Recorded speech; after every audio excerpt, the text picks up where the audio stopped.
Welcome to WrestleRant edition number 96, where I, Bleacher Report feature Columnist Level 3, Graham GSM Matthews, will be giving my previews, predictions, and picks for tomorrow night's WWE TLC 2012 pay-per-view.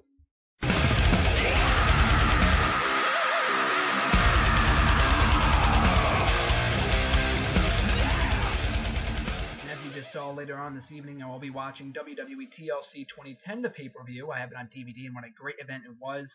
A lot of awesome moments from that pay-per-view. Hopefully tomorrow night can be said the same as WWE TLC 2012 kicks off with a very solid card and what has the potential to be a great show.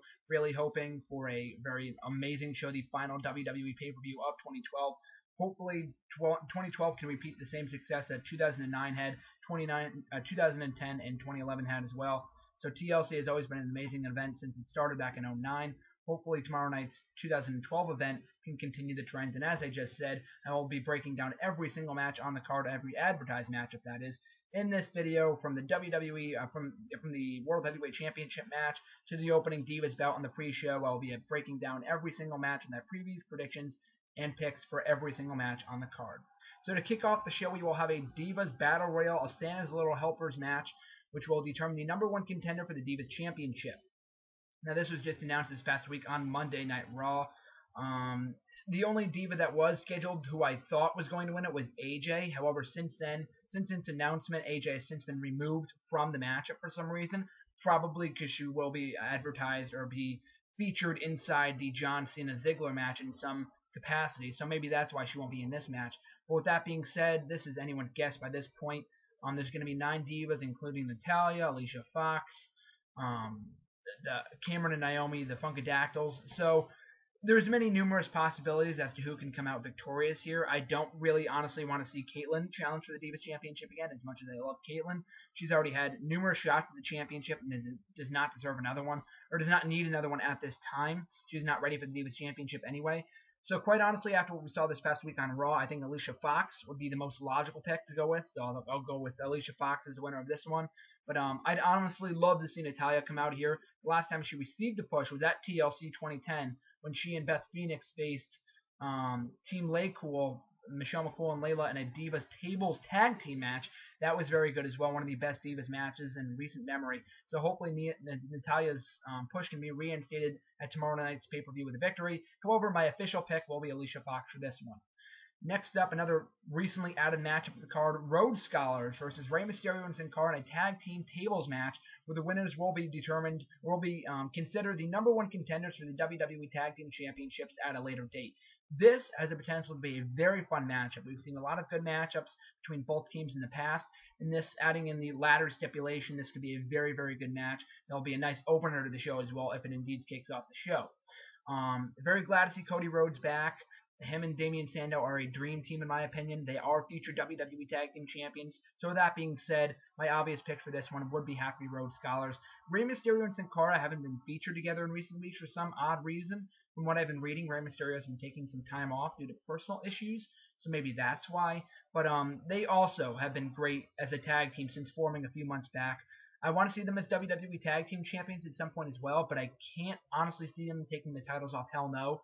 Rhodes Scholars as more of a angle with Team Hell No at the moment, with Kane injuring Cody Rhodes a few weeks back unintentionally on main event, which will they be facing off on main event in a few days from now. But even still, that makes the most sense to have the Rhodes Scholars go over here. If Rey Mysterio and Sin Cara go over here, I'll be pleasantly surprised. I won't be down on the idea, but Rhodes Scholars, as I just said, are future WWE Tag Team Champs and need to come out victorious in this one. For the United States Championship, Antonio Cesaro versus R-Truth in a Survivor Series rematch.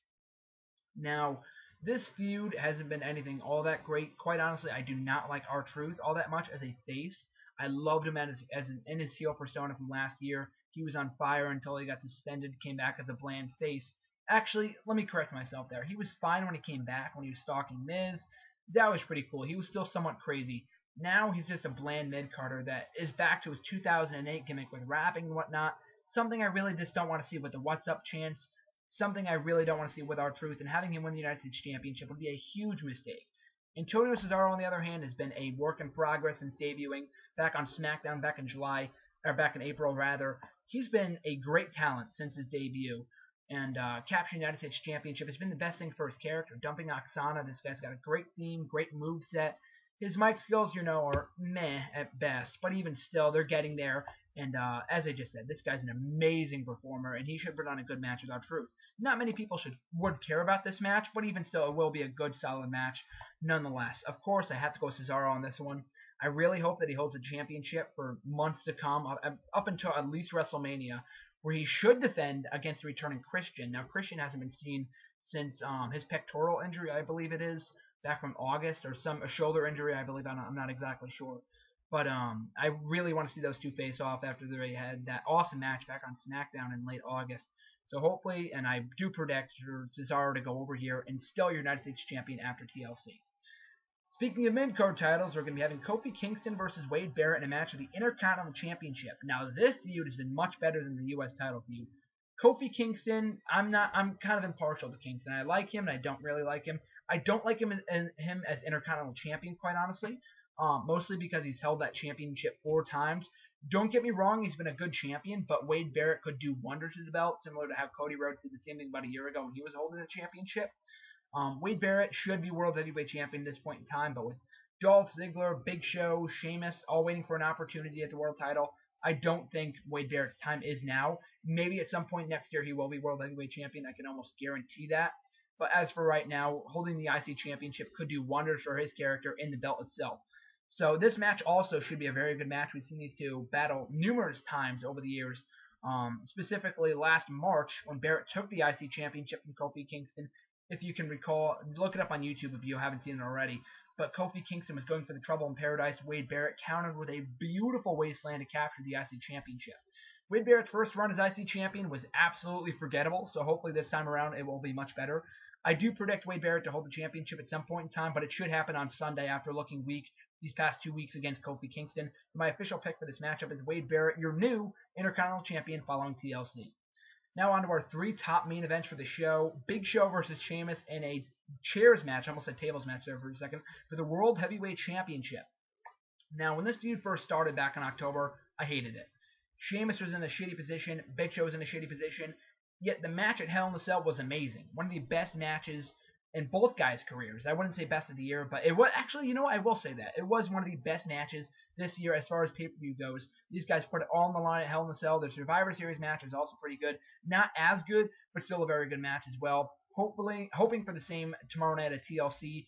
If you can recall, chairs matches at pay-per-views and at TLC in recent years haven't been all that good.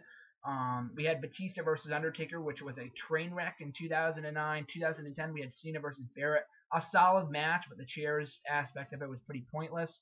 And then last year we had Big Show versus Mark Henry in a 5-minute throwaway matchup. So hopefully this year kind of breaks that trend. We get a good match from these two. And it makes sense after these two have been using chairs against one another in recent weeks. So that, of course, is a logical aspect of it.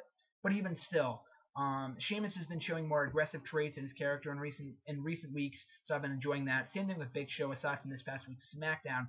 But as far as an official pick for this match, I'm going to have to go with Big Show. Sheamus, it's possible that he could come out with a world championship here, but I don't see what that would do. He's running out of feuds going forward, especially going into the Royal Rumble and WrestleMania season. I really don't want to see him versus Orton again for the world championship or for a world championship. We've seen that God how many times in the past 2-3 years. So I'm going to have to go with Big Show on this one to hold the championship up until at least WrestleMania. That is Ryback, my personal dream match. But if that doesn't happen, we get Big Show versus Shaq, the match that I've wanted to see for the longest time now. But irregardless, Big Show needs to come out of this one victorious with the World Heavyweight Championship still in hand. John Cena versus Dolph Ziggler in a ladder match for the SmackDown Money in the Bank briefcase.